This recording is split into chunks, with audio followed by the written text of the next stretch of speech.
You want to get the politics out of politics. Yeah, because what the majority of Trump talks about is social shit. It's not it's culture shit.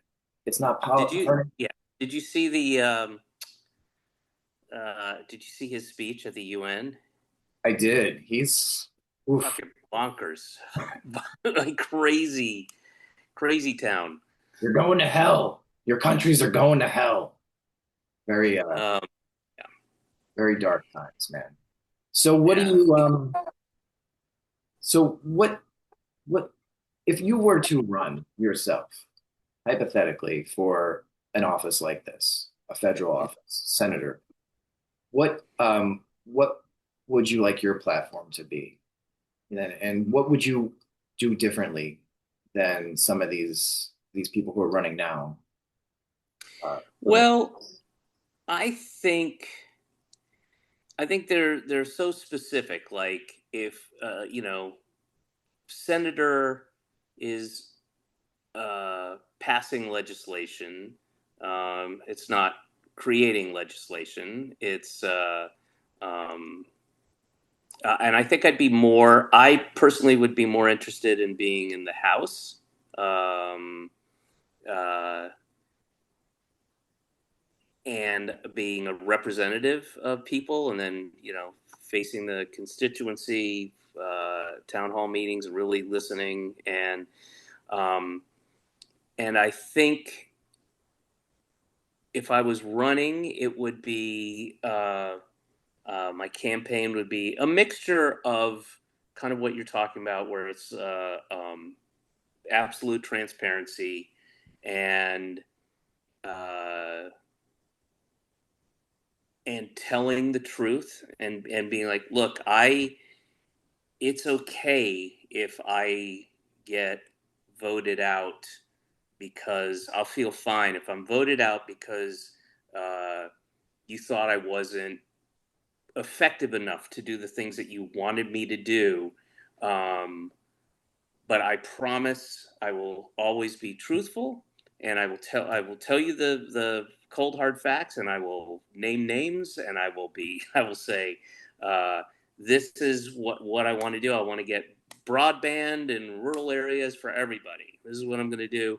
Here's who's preventing that, and I guess trying to get ahead of the legacy media, which is myopic and um, you can't really count on, um, uh, and try to find a platform that is uncensored but goes out to everybody, and saying don't wait for 48 hours after this thing's happened to see if the Philadelphia Inquirer picked up the story. Here's where you go and you can get the story.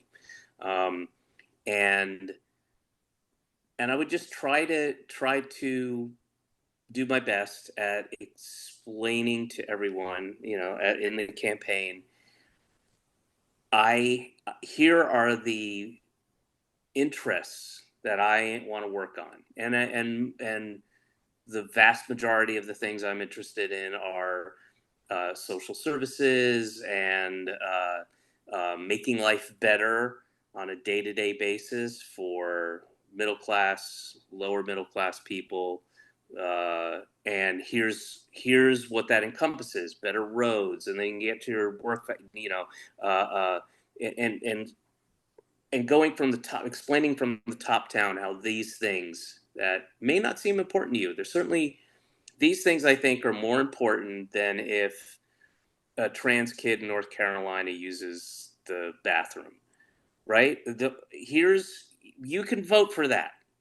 But I'm telling you what has been proven to be effective, and I would use stats and figures and just what the FDR administration was able to do, what Johnson was able to do, what how social services and socialism uh, work. And they benefit everybody, and the money you put here means you save three times as much money here, and that's your money.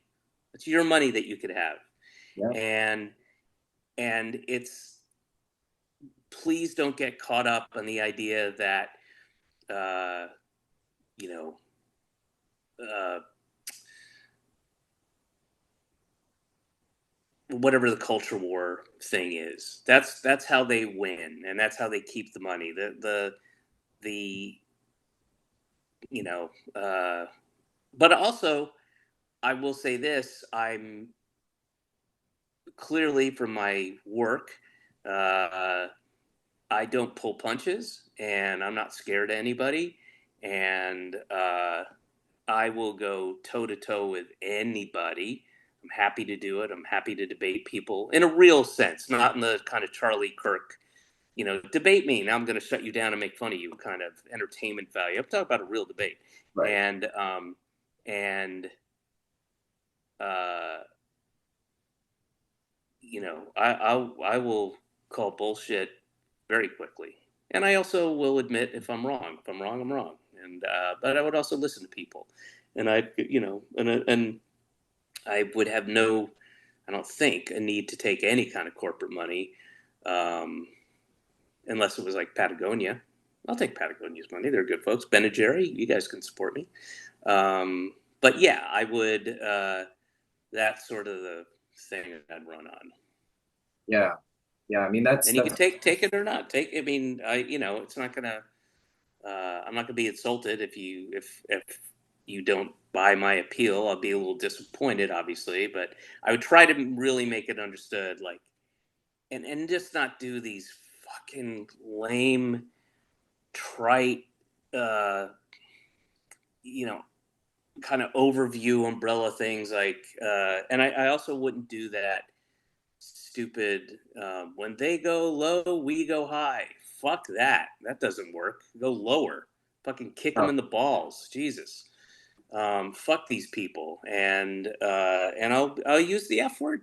I'll use the F word, Billy. I mean, well, that's controversial. You Yes. better be careful because Brendan Carr, who is a 46-year-old man, by the way, he'll come Mm-hmm. at you. He's a Yeah. 46-year-old man. He Um, seems like an 80-year-old woman. I mean, inside, I'm sure he Yeah, is. yeah, yeah.